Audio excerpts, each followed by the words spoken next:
I am the Tofu Golem. Please enjoy the video. You start by sending your Final Cut Pro timeline to Compressor.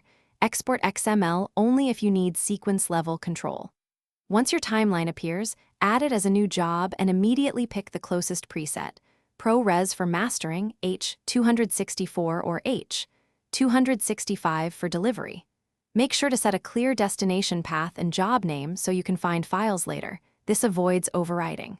Also, enable batch naming conventions when working multiple versions, so you keep quality choices and versions organized.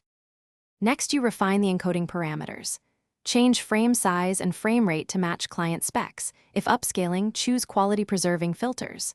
Pick codec and profile, ProRes 422HQ for high quality, H265 for smaller files, and set bitrate type, constant for predictable size, variable for quality. Enable 2-pass for better rate control when you need it.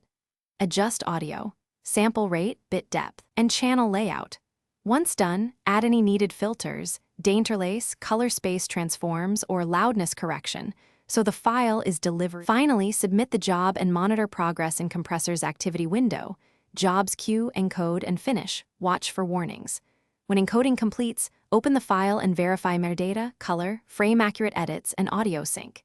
If something is off, reopen the source project, adjust settings, and requeue only the affected job. Quick troubleshooting tip.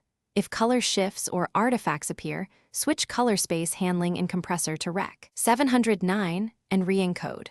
Fonts or missing media require re-exporting an XML with all offline media relinked. Thanks for watching.